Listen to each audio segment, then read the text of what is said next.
Green Arrow 23, we've been working through the early parts of the current Green Arrow run.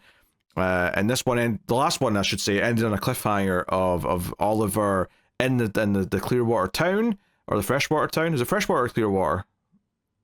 It's freshwater. Clearwater is an actual city in Florida. Yeah. Outside of Tampa. I mean, they mean the exact same thing, so it's yes. Why I'm mixing them up. But he saw like the school building was the one building with lights on, and we also obviously knew that the detective lady had been kidnapped by the gang, the killers. So this issue is a lot more straightforward and action-packed. There's a little flashback at the start, like every issue's had, and it's the next part of like them forming this, with the leader, that one guy who's handing out the masks and saying, "Hey, we're going to like give them the water that poison does. We're going to give this to them, and it won't be quick."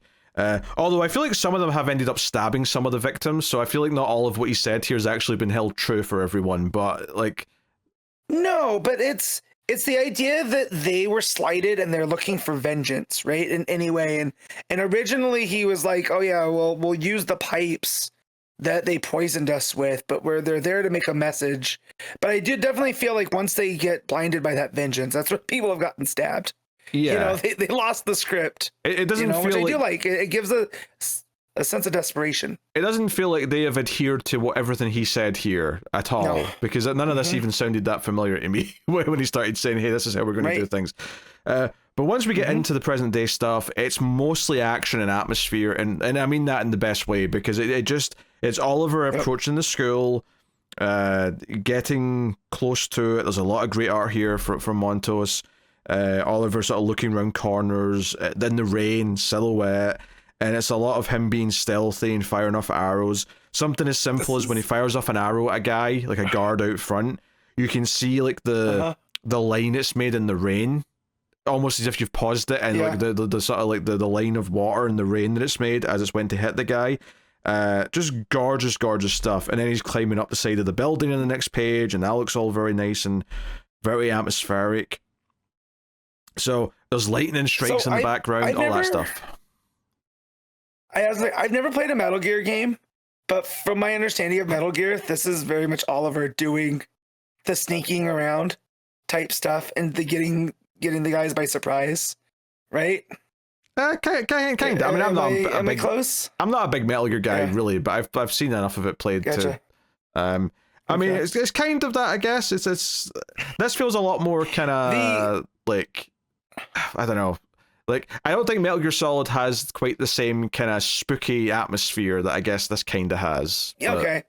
Yeah, the atmosphere is like, but like, just he fires the arrow at the dude's feet and he looks down to pick it up and like, and then he hits him with the other arrow, right? I was getting like, from what I understand again, of Metal Gear, that kind of stuff. I mean, I think that's any stealth game, really, to be honest. I mean, Metal Gear's kind of the grandfather of that, because it's kind of the big first successful one, but... yeah, so they've got the detective hanging upside down and like, "Hey, you had to come here, so you have to be killed too." So Green Arrow jumps in, smoke bomb.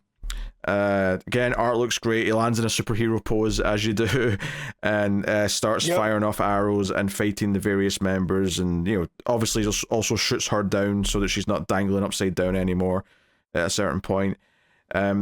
So yeah, it's all a lot of action, which is why it's great that we've got a great artist, because it means that the action is actually very entertaining and you don't feel like you're getting shortchanged because it's just action for the most part. Yeah. Just a quick question. I got a little bit lost on the bottom of that page right after he lands and he hits the button on his bow because the guy's sneaking up behind him or running up on him, not sneaking. Is he extending the bow? I think that's what the crack is. That's what I got from it, yeah. Okay, that's what I thought too. I just wanted to make sure because it didn't, like, I would say that's where I got a little lost in the art because there's so much going on, right? And everything's handled really well. But I was like, oh, what is that? What that's supposed to be? Because he's still firing the bow right there when he shoots her down. So I thought it was already extended there. So him doing it again here with the shows him pushing the button, or whatever. I just got a little bit lost, but not too bad.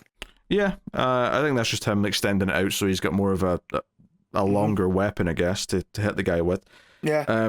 So yeah, like they have to work together a little bit. They're standing back to back, him and the detective. She's like, he throws her a steel pipe at one point and says, "Here, use this." So they're kind of fighting them off. and all the rest of it. And there's some really creative stuff here. There's a whole panel, or a page rather, with a 9-panel grid where it's all the reflection in like the red glass of one of the masks that's been worn. Probably the leader's mask, if I was to guess. Just makes the most sense. Because he's watching all this go down, and that's where at the bottom of the page he goes, "Let me guess, you're the merry leader of this band of misfits, huh?" Yeah. And then the next, page turn, it shows him taking off the mask. So yeah, and Oliver's like, hey, like, okay, I understand why you want vengeance on the people who did this, right? It's horrific what they did, but now you're killing anyone who might get in the way of that, who are relatively quite innocent, just because she's doing her job. Like, where does it stop? Like, what, where does the line, reach where you'd stop killing people? So they basically start, yelling about justice and whatnot.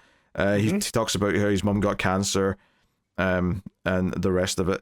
So yeah, basically he throws his mask at Oliver, and kind of like he gets a little like surprised here when he gets hit with it, and he comes jumping in with like basically like one of those standing light fixtures that you get.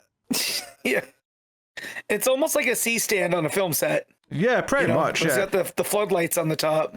Yeah, because I probably said standing light fixture, and people are like, "Oh, you mean like a tall lamp?" And I'm like, no, it's not that. No. It's a very kind of like production, or not even production. You may see like a sports game as well, like floodlights to help light things. But it's very It's got the X base of it, right? That makes like a plus sign or an X, and it's heavy, and it's got the two lights on the top. And, it's not something that would be he gets whacked with it in a house. This is something that you use at either a sports game, maybe on a film set, that kind of thing. But he jumps with it in his hands. Something he's got his hands up and he's like jumping at him like he's and smashes him in the head with it. And Ollie gets cracked. It's not good, man. Yeah, he's woozy. He's very woozy here at the end, and it actually ends up in Detective Lady who saves Oliver. Because she comes in and uses that steel pipe in the back of the head to save the day. So it's like, okay, all right. So he saved her. She's returned the favor. That relationship, that camaraderie, maybe starting to like form a little bit stronger. Maybe she's going to trust Green Arrow a little bit more than she did before, because she'll feel in debt to him. Oliver hits him with his bow to kind of like knock him out, and and he's like, hey, are you okay? I don't know, look around. Like, do we feel good about this? Like, all these people who are lying here unconscious. So, yeah, it basically gets to this whole thing where it's like, yeah, okay, like, I came and saved you because, obviously you don't deserve to die, but nothing's good about this. I don't feel good about what these people went through and how they became kind of extremists because all they had left. I mean, I think that the final point he really makes here is that they were consumed so much by this one thing that happened to them, this horrific thing that was done to them in this town, by being poisoned by this company, that literally all they are now is that. Like, that's all their life revolves around now, is trying to find some kind of justice or vengeance for that thing. Like, every other part of their life gets stripped away, and they're literally dressing up to represent that they're the people this happened to. Which, in a lot of ways, I feel like I'm describing Batman here, but Batman's obviously dare I say, healthier in his approach to it, but maybe it ties in a bit more with like when we were talking about the Quiet Man in Batman and Robin just a week or two ago. It kind of feels like, these people didn't really have any other choice. This is the only course of action they had, even if they are crossing some pretty big lines. Like, there's a sense of sympathy because it's like, okay, they're not just evil monsters, there's something to this. So it's all like the world sucks, and it ends in this kind of little downer note. No one feels that they've won here, even though they won the fight. No, because even all he says his last sentence is, I can't imagine anything more rotten in the world that lets this happen. He's kind of like, we're all kind of at fault for this, right? Like they had noble intentions, and it rotted them, right? It was like a disease, and he's like, they did this to them, and look what we've done to them now, right? So yeah, I definitely think like this type of story really works with who Oliver Queen is, right? Is that outspoken, the hard traveling heroes version of him, because he can look with that sympathy, and it's something that can motivate him, to change. And I'm curious to see where this goes now, like, because it would seem in a traditional superhero comic, like, okay, well, You've got the killer, you got the leader. Like, where does this go now? Does Ollie go after the people that turn them into this, kind of? It says to be concluded, so there's one more issue of this arc. So, there's more to do here, which makes some sense, I think. Obviously, the art is absolutely gorgeous. I mean, I think the first half I like a bit more than the second half, just purely because I don't think the fighting everyone like in the smoke bomb is as engaging as all of the really moody sneaking into the building and taking out the guards. Like all of that stuff is like perfect art. It's just perfect. Once we get into the back half, it's very, very good, but it's ultimately just is less interesting of a situation from a combat perspective. I really love when Oliver gets in there, he starts mixing it up with them, and there's that page where it's a bunch of the panels, but second to last panel is just the red eyes. And then in the foreground, it's the leader, and he says, there he is, Green Arrow, get him. Just the way that panel is composed, you know, with the red eyes in the background, and then them on the bottom of the panel, and the guy in the foreground, it goes up, and they have the smoke kind of hanging around them. Like, it just has, like, this texture to it that really I thought was kind of why Montos works so well, right? Playing with the depth of field and all this type of stuff. Montos is a very cinematic artist.